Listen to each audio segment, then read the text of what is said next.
Okay, here we go. Part 3. Got the boy, we're doing an oil change. Got new oil filter. Oil is draining underneath there now. Almost everything on this car, well, is 13 millimeter. I say that because those are 13 millimeter. Oil drain plugs 13 millimeter. Put some more, you're not going to lose them. Oil filter. So we're doing an oil filter change, and we're going to change one of the fuel filters. The primary looks good, which is down there. And this is your secondary spin-on, and we'll show you how to change that. And I'll come back when we're ready to pull the top off. So what we're going to do is oil filter, fuel filters, and that's it on the car other than cleaning. Let me show you the seat real quick. I don't know if you guys saw, this was all moldy mildew. Disgusting. It was white, almost like, let me show you the back seat, the back of the back seat.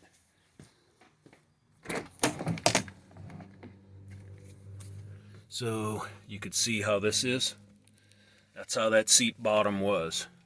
Just my error from having no air dryer in here, no desiccant. I don't know if you saw the steering wheel earlier. I cleaned the steering wheel up, that was all white. You could see that seat over there, how disgusting it is. We'll show you that when we're done with it. Gear shifter, front seat. I did the door grip vinegar, straight vinegar. You spray it on for a couple minutes and wipe it right off. So we're going to come back to this. I'm going to show you the oil filter now, because we're getting technical now. Good. Show them where that came from. There. We'll put it. You want me to, okay. It's gonna drip oil everywhere. That's fine. My son likes to argue with me, so we'll pull that out in a second. There's an O-ring on here, which is supplied with the new oil filter. So he's going to give this a wipe down. I've seen kits that come with new O-rings here. You don't really need them. And we'll get back to you when we pull the oil filter out of there. Roll the new O-ring right down on top.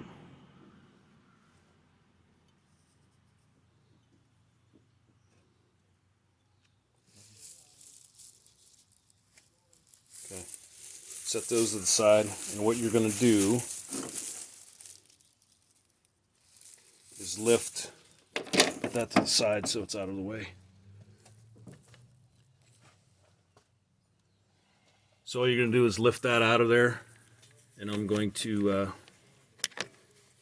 just put it right inside this plastic bag. You use both hands. Hold the plastic bags in one because it's going to drip when you pull it out of there. Let's go ahead and do that. There's right by the handle there. Might want to let it drip for a second or two, see how bad it's running.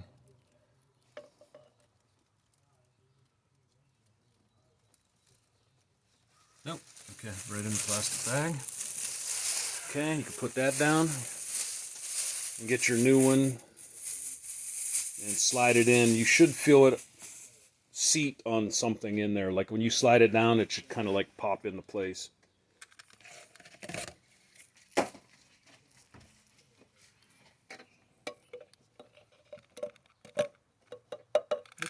That's it. Go ahead and take that, slide it right down in, nice and clean.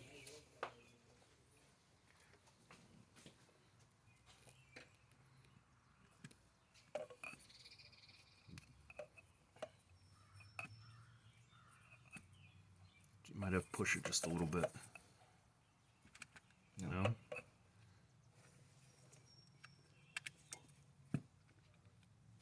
Okay. Pause here for a minute. Okay. You just have to line that up the right way. He was kind of going down a little bit of an angle. All right, so the two 13 millimeter bolts, we're just going to snug them gently. And then we'll check on our oil drainage situation underneath. Under here.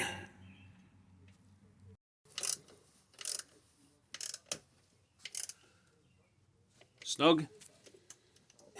Okay. Crawl underneath. You could use your new copper O-ring for the drain plug. Take the old one off. Only one copper gasket on the drain plug. I'm going to crawl under here briefly with him. Just to show you. It's, oh no, we're still leaking. Draining. So we can let this go a couple more minutes.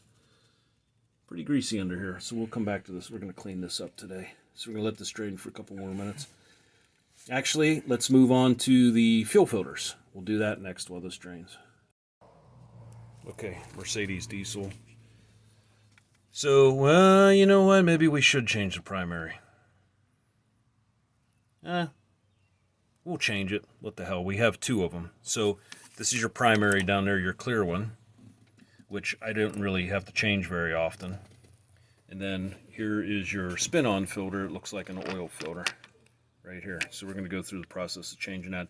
This one is simply putting a Phillips head on there and undoing the clamps and putting the new one on in the right direction and cinching everything down. And then we'll come back to the secondary and I'll show you that one. Okay, primary fuel filter has been changed on. We'll come back and check for leaks. Secondary, the little nut on top, you just want to loosen that just a little bit. Okay, and then you should be able to spin that. Might have to unloosen it a little bit more. Okay. Turning the right way. Loosen way. There you go. It's upside down. Mm-hmm. Don't drop it. You get fuel everywhere. Everything's so dirty. We gotta clean this thing up.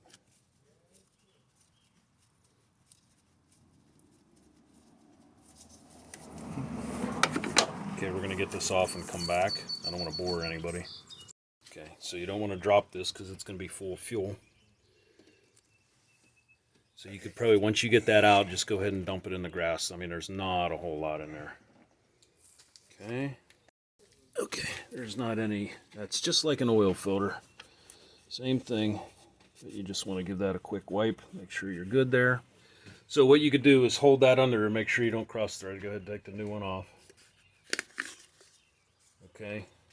You probably could get that wet a little bit. Some fresh diesel or whatever diesel. I don't have any. Here, bring it over here. Okay. So you're going to stick it under there. So you can manipulate this or do whatever, but it spins on just like an oil filter. Just make sure it goes on straight. And we're going to come back and I'm going to show you how to prime this. Actually, you want to, now you spun that on tight, you actually want to loosen it and get rid of this. You want to, okay, this is if you ran out of fuel also, or when you're changing your fuel filters. You want to loosen this up. Okay.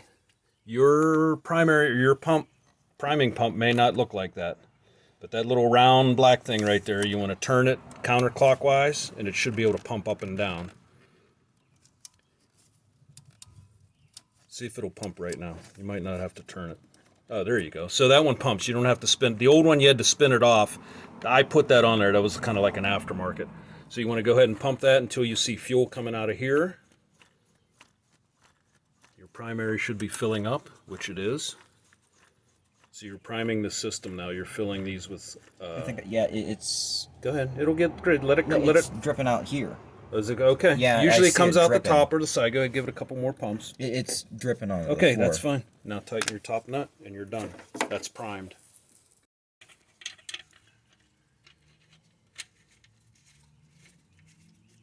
And that again, you're just going to snug it. You're going to put your wrench on.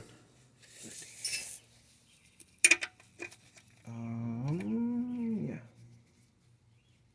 You don't want to go crazy on this. Okay, now wipe it. Get all the drips off, and that way you'll be able to tell. Okay, now we're going to go top side and add. You don't want to see that. Go ahead, crack your oil open. We're going to go with the regular flavor today. No synthetic. And 8.5 quarts. So after we get 8.5 in, we're going to, or something close, we're going to start it up and then get back to you. Okay, when it fired, we shut off again, so we had a little bit of air in the line, so we just reprimed and it started right up. So what we're going to do now is degrease the engine and spray that down real quick and then work on some of the interior pieces. So I took some video of the interior. We'll show you again when it's all cleaned up. And for now, this is part 3 that's done. Bye.